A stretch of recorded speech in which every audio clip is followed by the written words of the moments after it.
Kwa nini watu wengi hawana imani?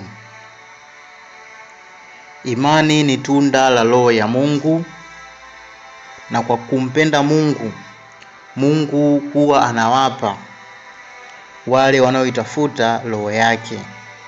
Unaweza kusoma waraka wa Mtume Paulo kwa Wagalatia sura ya 5 aya ya 22. Na pia unaweza kusoma Injili ya Luka sura ya 11 aya ya 13. Hivyo watu wasio na imani hawaitafuti roho hiyo ya Mungu, au wanafanya hivyo kwa kusudi lenye makosa, au wanapinga utendaji wake Mungu katika maisha yao. Mambo mengi yanapelekea watu wasiwe na imani katika dunia yetu hii ya leo. Yafuatayo au zifuatazo ni sababu zinazopelekea jambo hilo.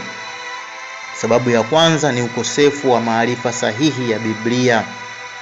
Sababu ya kwanza ni ukosefu wa maarifa sahihi ya Biblia. Biblia ni zao la Roho ya Mungu. Biblia iliongozwa na Mungu. Kukosa kujifunza Biblia kunazuia maendeleo yoyote ya imani ya kweli. Ijapokuwa washiriki wa dini huenda wakawa na Biblia, ikiwa wamefundishwa mawazo ya watu badala ya neno la Mungu, watakosa imani halisi katika Mungu na kusudi lake. Ili kutatua matatizo ya maisha, wataelekea kutegemea mawazo yao wenyewe na yale ya wanadamu wengine. Unaweza kusoma Injili ya Mathayo sura ya 15 aya ya 3 hadi ya 9. Sababu ya pili kwa nini watu wengi hawana imani ni kwamba wamezindukiwa na dini. Sababu ya pili kwa nini watu wengi hawana imani ni wamezindukiwa na dini. Wengi wamezindukiwa na utitiri wa dini. Wengi wamezindukiwa na unafiki wa makanisa ya Kikristo yanayochipua kila siku kanisa jipya, yanayodai kufundisha neno la Mungu lakini hushindwa kuishi kupatana na yale ambayo linasema. Wengine walikuwa wafuasi wa dini isiyo ya Kikristo, lakini wakaona matunda mabaya kutokana na mazoea ya dini hiyo, au wakaona kwamba itikadi zao hazikuwasaidia washughulike na matatizo ya maisha. Kwa kukosa maarifa sahihi ya Mungu wa kweli, watu hao wanajitenga na kila jambo linalohusiana na dini. Unaweza kusoma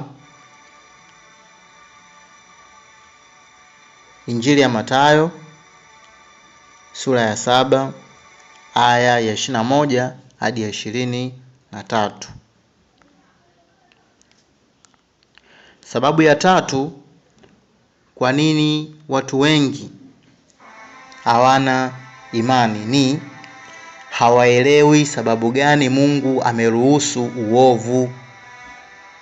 Sababu ya tatu kwa nini watu wengi hawana imani ni hawaelewi sababu gani Mungu ameruhusu uovu.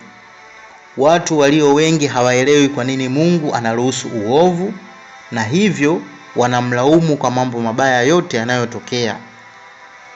Hawajui kwamba elekeo la binadamu la kufanya ubaya si kwa sababu ya kupenda kwa Mungu, bali kwa sababu ya dhambi ya Adamu. Huenda wasijue juu ya kuwako kwa shetani Ibilisi na uvutano wake juu ya mambo ya ulimwengu.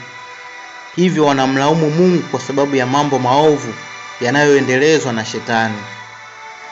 Ikiwa kwa kadiri fulani wanajua mambo hayo, huenda wakahisi kwamba Mungu anachukua hatua polepole, kwa sababu hawalielewi wazi lile swala la enzi kuu ya ulimwengu wote mzima, na hawaufahamu uhakika wa kwamba subira ya Mungu mpaka wakati huu inawatolea nafasi isiyostahiliwa ya kuja kupata wokovu. Pia hawajui kabisa kwamba Mungu ana wakati uliowekwa atakapoharibu milele wote wanaozoea uovu.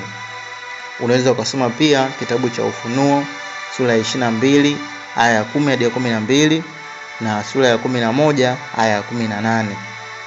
Sababu ya 4 ambayo inaelezea kwa nini watu wengi hawana imani ni hii: maisha yametawaliwa na tamaa na maoni ya kimwili. Maisha yametawaliwa na tamaa na maoni ya kimwili. Kwa ujumla, watu wenye kukosa imani iliyo na maana halisi wamejitoa wenyewe wafuatie mapendezi mengine.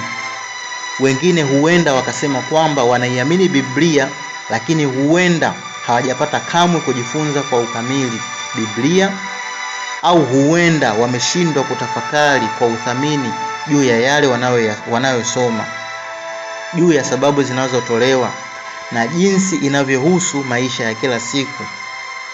Unaweza kusoma kitabu cha kwanza cha Mambo ya Nyakati sura ya 28 aya ya 9. Katika visa vingine walishindwa kulisha imani waliokuwa nayo, lakini badala yake wakaruhusu tamaa ya vitu visivyo vya uadilifu itawale elekeo la moyo wao, hata wakajitenga na Mungu na njia zake.